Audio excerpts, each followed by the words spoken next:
Please subscribe to Face TV Africa and turn the notification on. Face TV Africa, ẹ jọ̀ọ́ ẹ subscribe, hete. Face TV wòsùwòbí. Kí ọlọ́run ọ̀gá ògo, ọba àtókì àtókì, ọba títáyé àìnípẹ̀kun, ọba tó ń jẹ́ Jehovah. Mo fi kíkí ọlọ́run, mo fi kí gbogbo àwa ẹ̀dá ènìyàn tí ń bẹ ní ààyè. A kú dédé àsìkò yìí, gbogbo àwa tá ń bẹ nílé lóko nírìn àjò ọ̀dọ̀ ẹ̀dùnbí. Gẹ́gẹ́ bí ìmọ̀ tí máa ń wá ní ọ̀sẹ̀ẹ̀sẹ̀ ìmọ̀ ló láyé. Tọ́ èyí tí a gbé ẹ̀wò lọ́jọ́ tòní ó dá lórí personal year. Báwo ni personal year wa? Báwo ló ṣe wà influence lórí marriage àti lórí business wa? Orúkọ mi kò yí padà, èmi náà sì ni olólùfẹ́ yín ọ̀jọ̀gbọ́n Ìbítáyọ̀ Joshua. Gẹ́gẹ́ bí ètò tí mo ń bá bọ̀, èyí tí tá gbé ọlọ́jọ́ ti tòní, tí mo sọ pé ó dá lórí bí personal year wa bí ó ṣe ń influence lórí business wa àti marriage. Tí a bá wò dáadáa, Ọlọ́run ọba elétò ó ti fi wá dára rere nínú ìrìn àjò oníkálukú. Gbogbo ìrìn àjò wa lóde ayé yìí ó tún wà program níwájú Ọlọ́run Elédùmarè. Nípa ìdí yìí, àwọn ẹ̀dá à ń gbìyànjú ni nípa wíwá ìmọ̀ fún ọ̀nà àbáyọ sínú ìrìn àjò ìgbé ayé wa. Tí a bá wò dáadáa nínú ìrìn àjò ẹ̀dá, gẹ́gẹ́ bí wọ́n sọ pé Ọlọ́run ọba Elédùmarè ó ti ní ètò rere fún wa. A ní ohun tó ń pè ní universal year, universal month, universal day, universal hour. Bákan náà ni Ọlọ́run ṣètò fún individual wa tó jásí pé a ní personal year. Àwọn personal year wo ló dá fún marriage year wa? Àwọn personal year wo ló dá fún business year wa? Òun náà la fẹ́ gbé ọlọ́jọ́ tòní. Tọ́ ìdí ká kọ́ bẹ̀ láti ibi business, nítorí pé Yorùbá ní pé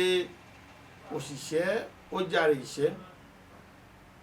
Tí a bá wò dáadáa nínú ìrìn àjò ayé yìí,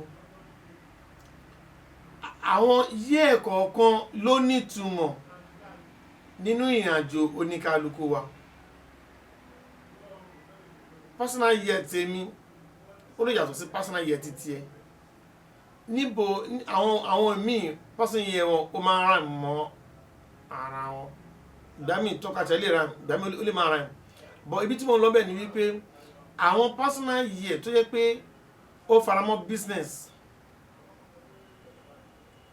òun náà ni personal year 2, personal year 3, personal year 5, personal year 6. Àwọn personal year tí mo dárúkọ yìí ni ó faramọ́ business láti ṣe, especially personal year 1, kí wọ́n fi ìrìn àjò ìbẹ̀rẹ̀ ìgbésẹ̀ tuntun fi gbé ìgbésẹ̀ ohun rere. Ìyẹn lọ bẹ́ẹ̀. Ṣé wá rí àwọn personal year kan wọ́n tó yẹ pé kò faramọ́ business? Tí ẹ̀ bá dáwọ́lé business nírú ọdún bẹ́ẹ̀, business yẹn ó máa collapse ní irú ìgbò máa padà jẹ́ gbèsè bọ̀ ìrìn àjò yẹn ni. Àwọn personal year ó dá lórí personal year 4. Torí àwọn nọ́mbà yìí a máa pọ̀ ní Saturn number 4, 7, 8. Kò dá kí wọ́n dáwọ́lé business for the first time ní personal year 7 ó máa collapse ni. Nítorí pé ọjọ́ 7 yìí gangan òun ló indicate ọjọ́ keje fún wa gẹ́gẹ́ bí ìsinmi Ọlọ́run nígbà tó dá gbogbo tán láti ọjọ́ kìíní sí ọjọ́ kẹfà. Nípa èdè yìí, ẹni tó bá dáwọ́lé business for the first time nínú ìrìn àjò personal year 7, business yẹn ó máa padà collapse mọ́ lọ́wọ́ ni. yóò padà jẹ gbèsè bọ́ ni. ẹni tó bá dá lé business ní personal year 8 the same thing business wọn máa padà collapse mọ́ lọ́wọ́ ni. ìyẹn tẹ̀sí bẹ́tà díẹ̀ ó ṣe kó jẹ́ pé kí ẹ̀ kó ṣe rí ojú owó bó tẹ̀lé rere bẹ́ẹ̀ tí personal year 7 ó máa forí ṣọpọ́n ni tí kò sí àní kankan ní orí ẹ̀. bákan náà nínú ìrìn àjò àwọn personal year wa yìí personal year wa ó ní ṣe pẹ̀lú ìrìn àjò wa tó personal year ó bẹ̀rẹ̀ láti personal year 1 títí dé orí personal year 9 ní tó ń túmọ̀ sí wípé a kò lè déédéé ṣe nǹkan bó ti wù wá láì jẹ́ pé bí a program ẹ̀ pẹ̀lú bí ìrìn àjò ìgbé ayé wa ṣe ń lọ. gẹ́gẹ́ bí ọ̀rọ̀ ọba Solomon ó ní pé kò sóhun kan nínú ayé yìí tó jẹ́ ohun tuntun. ó ní òun wo lọ sàkún òun rí i pé kò sóhun tó dá fún ọmọ ènìyàn bí kò ṣe pé kó jẹ kó mu nínú làálàá rẹ̀ nínú ayé yìí pé gbogbo ìtókù ó ní asán ni asán nínú asán òwúlẹ̀ mú fún gbogbo ẹ̀ asán ni. ìyẹn lọ bẹ́ẹ̀ tó nígbà míì ẹ sọ fẹ́lẹ́ mi pé lọ́dá olú business bank ló máa ṣe á ní mo ti ṣe rí ògbè mí nì ó dáa tí lọ́ máa ṣe léyìí á ní òun ti gbìyànjú ẹ̀ rí ìyẹn náà gbé òun náà ni. irú àwọn business báyìí tó jẹ́ pé ọ̀nà ẹni ǹjẹ́ àsìkò tó yẹ kó dáwọ́ lé ló dáwọ́ lé bí ibi tó ọ̀pọ̀lọpọ̀ fi ṣìnà nìyẹn. actually bó tilẹ̀ jẹ́ wípé àwọn èèyàn wọn mọ ìwúlò personal year wọn kò tó bá súnmọ́ àwọn ọ̀jọ̀gbọ́n tó mọ orúmọ̀ tí mo fi báyìí fi ń sọ̀rọ̀ yìí ìmọ̀ náà báyìí wọ́n á tọ́ ọ sọ́nà ìmọ̀ ló láyé ọgbọ́n ògbè wọ́n á tọ́ ọ sọ́nà tó ní bíbélì jẹ́ bóyá pé ara tó bá kù sí ìmọ̀ oníkẹ́kẹ́ kó béèrè ohun tó bá wí nìyẹn. Kùránì mímọ́ dẹ̀ nìyí ó fi dẹ̀ múlẹ̀ wípé ẹ̀yin ké má ṣe dó sójú kan náà ẹ wá ìmọ̀ káàkiri kódà títí lọ dé ilẹ̀ China ẹ wá ìmọ̀ dé ibẹ̀ bí Ànábì Muhammad sallallahu alaihi wasallam bí ó ṣe wí nìyẹn.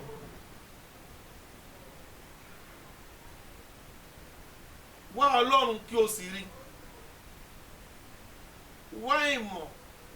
kí o sì lò ó bó tó àti bí ó ti yẹ nítorí pé ìmọ̀ ló láyé. ìyẹn lọ bẹ́ẹ̀ lórí marriage tá a bá sọ nípa marriage ọ̀pọ̀ jù marriage ló ti forí ṣọpọ́n lọ́nà wo ni nípa àìsí ìmọ̀ tó péye. ẹlòmíràn sọ pé òun béèrè sí i kóun tó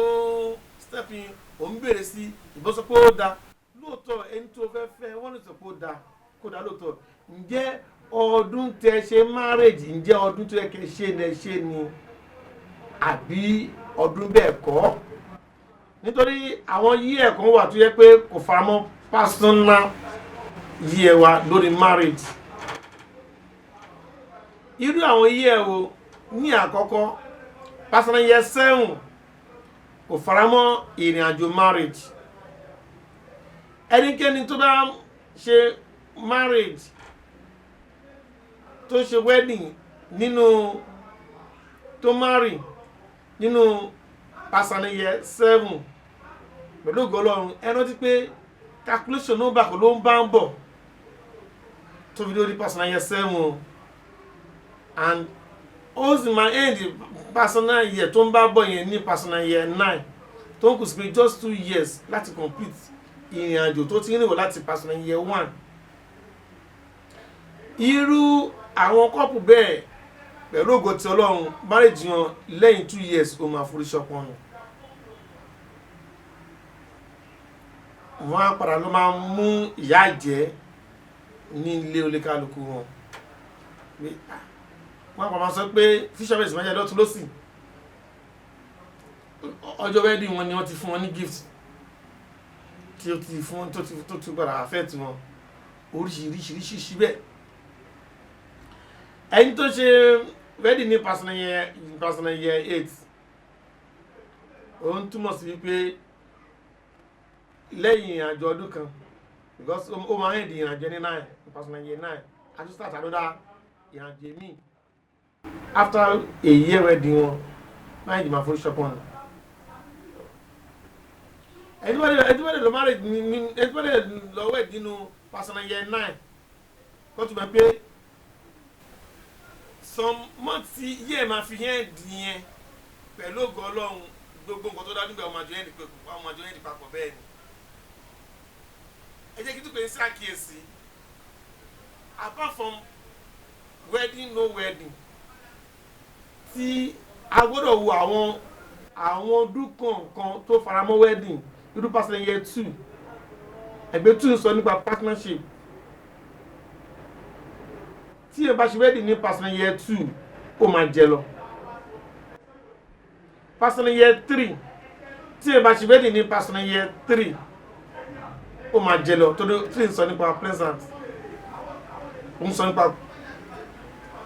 comfortable ó sọ nípa pleasure ó máa jẹ lọ tí èèyàn bá ṣe wedding ní personal year 5 ẹ̀mọ̀ 5 sọ nípa freedom ó sọ nípa changes 5 sọ nípa marry or remarry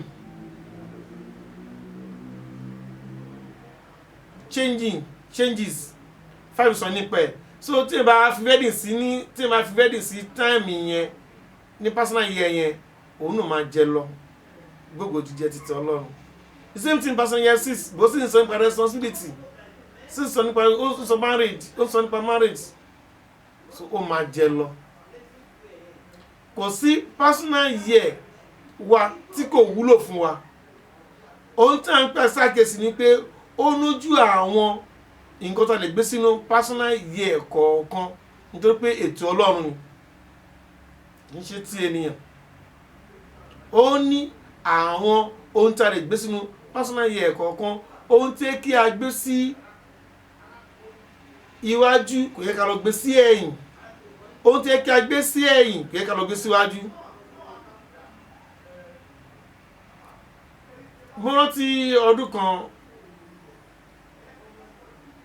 tí ẹnìkan wá bá mi ìyàwó àbúrò mi ni ó dé oníyà dáàdi wa afẹ́ṣẹ́ wedding ayéyìn ọ̀gọ́ ni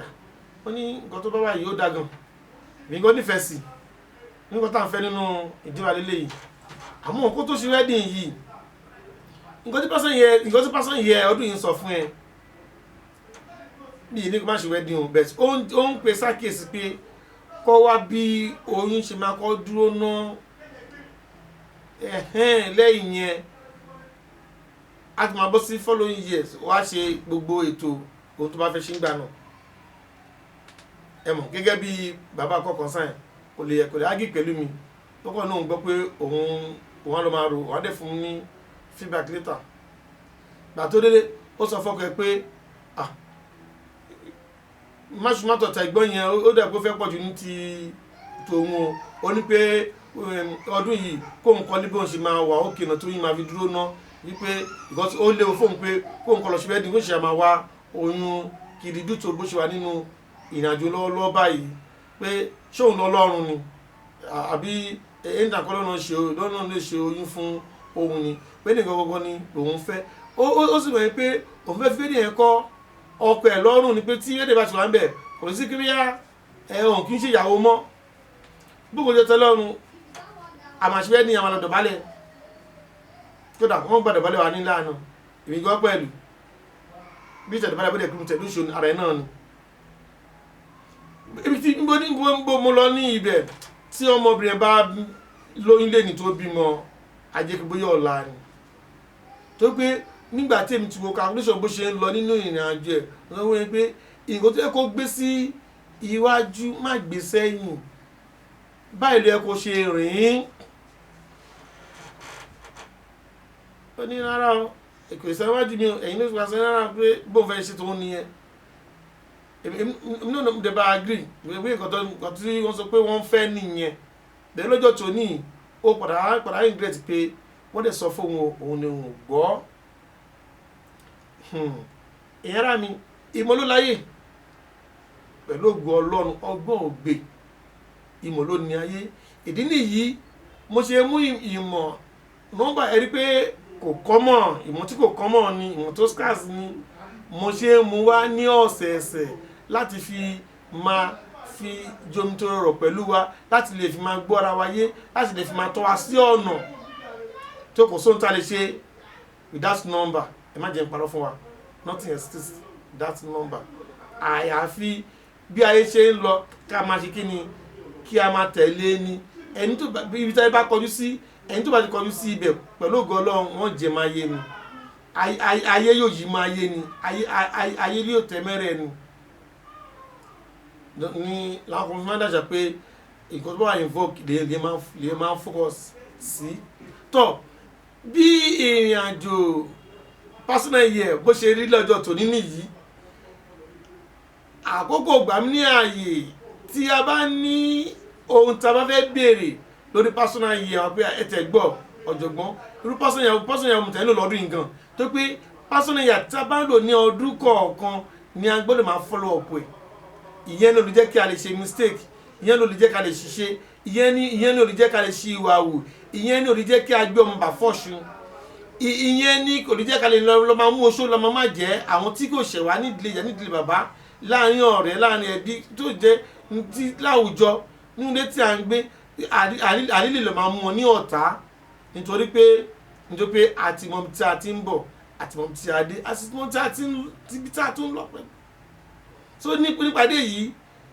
a ní àǹfààní láti pè mí sórí aago lẹ́yìn ètò yìí a ní àǹfààní bẹ́ẹ̀ ni àwọn nọ́mbà mi ni ló ń lọ ní abẹ́ ìsàlẹ̀ front ẹ fi ń wò mí yìí ẹ pè mí ẹ béèrè ohun tí ẹ bá fẹ́ láti béèrè kò síbi tí a fẹ́ gbé rí personal year wa ju nínú date of birth wa lọ tó pé date of birth wa yìí ẹ̀dùn tó kí síbẹ̀ ni àtúntò tán ni bẹ́ẹ̀ ni àtúntò tán ni ìrìn àjò wa nìyẹn kismet wa nìyẹn kádàrá wa nìyẹn ìgbé ayé wa nìyẹn ẹni tó bá ti mọ date of birth ẹ̀ ó dàbí ẹni tó òkú tó ń rìn láàrin alààyè ni bẹ́ẹ̀ ni tó kò sí nǹkan tó rójú nínú ìrìnàjò date of birth tí a bá bẹ̀ sí ní tu láti fi tọ́ wa sọ́nà lórí ìrìnàjò ìgbésí ayé ọmọ ènìyàn àfihàn ẹ̀mí ni Ọlọ́run sì ní pẹ̀lú tó pé Ọlọ́run lọ́ba onímọ̀ ẹni tó bá wùn á sì fi fún láti ṣe kíni láti fi fún àwọn ènìyàn rẹ̀ so bí ó ṣe jẹ́ ní eléyìí tọ́ èmi tí yín tòótọ́ orúkọ mi kò yí padà èmi ni olólùfẹ́ yín ọ̀jọ̀gbọ́n Ìbítáyọ̀ Joshua ire o. Please subscribe to Face TV Africa and turn the notification on. Face TV Africa ẹ jọ̀ọ́ ẹ subscribe hẹ́tẹ̀. Face TV was Swoby.